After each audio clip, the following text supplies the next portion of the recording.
尊敬的阮中華副主任、葉劉淑儀議員、陳百里署理局長、Consul Generals and Representatives、各位嘉賓、各位商會嘅代表，大家好。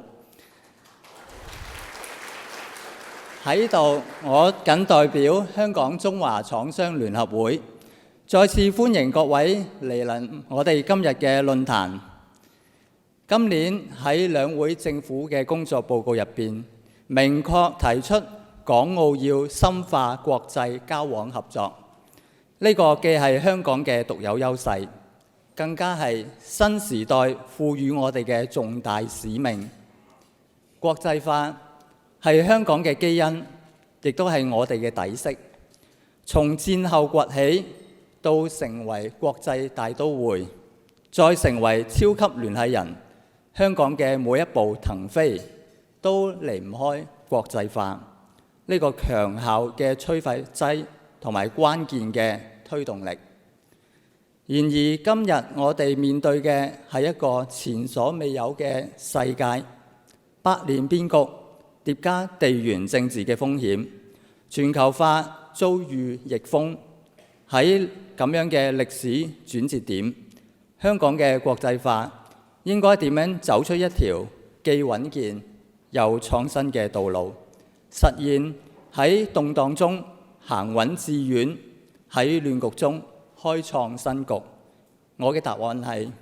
堅守初心，擁抱變化，勇於引領。首先，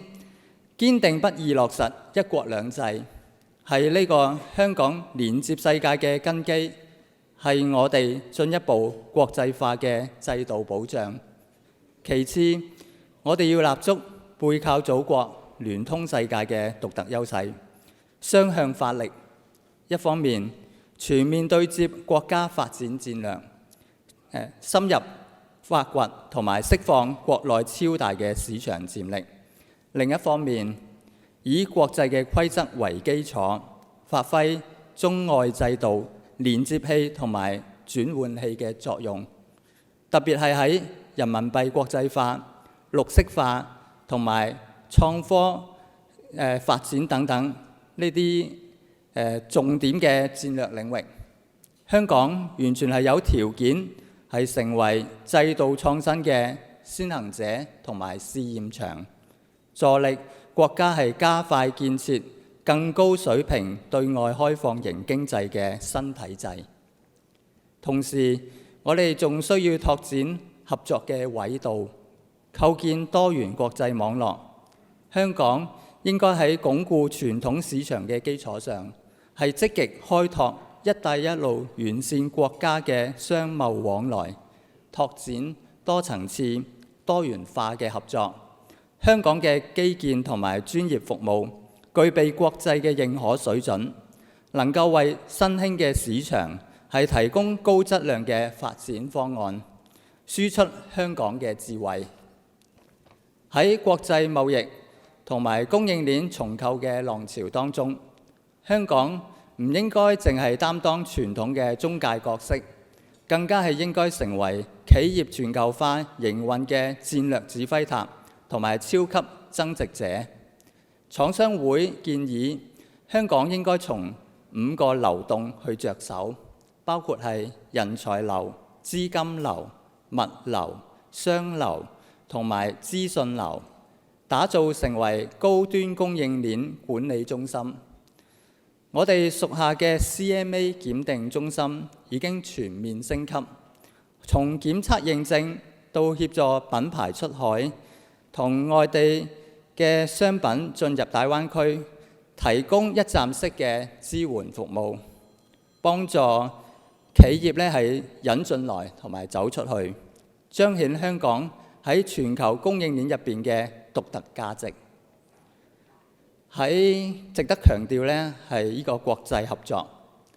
香港憑住完善嘅法治體系、穩健嘅金融根基、國際化嘅專業人才、深厚嘅科研底蘊，以及係同大灣區嘅戰略協同，相信我哋有能力成為推動中國同全球科技合作、引領新突破嘅核心樞紐。另外，香港嘅國際合作呢，仲應該喺人民交流入邊發揮作用。香港熟悉國際語言同埋敘事嘅方式，有能力、有責任講好中國故事，清除誤解，增進互信，可以話共同發展、合作共贏。各位，喺國際貿易秩序陷於混亂嘅今日，冇一個經濟體呢可以獨善其身。只有團結同埋合作，先至可以通過共贏嘅道路。今日嘅論壇匯聚咗嚟自各國嘅領域、唔同嘅重量級嘅嘉賓，喺多角度共同探討香港點樣強化國際化嘅優勢，同時亦都吸引咗來自多國嘅代表交流互動。可以講，呢一場對多邊主義、公平正義、惠普包容嘅集體表態，廠商會作為工商界嘅橋梁，將不遺餘力促進國際合作。喺本月中，廠商會將會帶團出訪中東。另外，我哋都會探索新興市場嘅機遇，去到唔同嘅國家。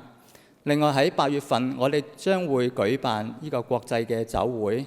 包括領事酒會，去深化同全球夥伴嘅聯繫。面對外部嘅環境種種不確定性，香港嘅國際化之路需要以新思維應對挑戰，以新嘅作為開創未來。我哋要喺國家發展嘅戰略嘅同時，積極融入全球嘅體系，成為世界嘅香港。最後，我衷心希望各位能夠從今次嘅論壇入邊呢，係得到啟發，共同為香港嘅國際化進程開啓新嘅路向，注入新嘅動力。多謝大家。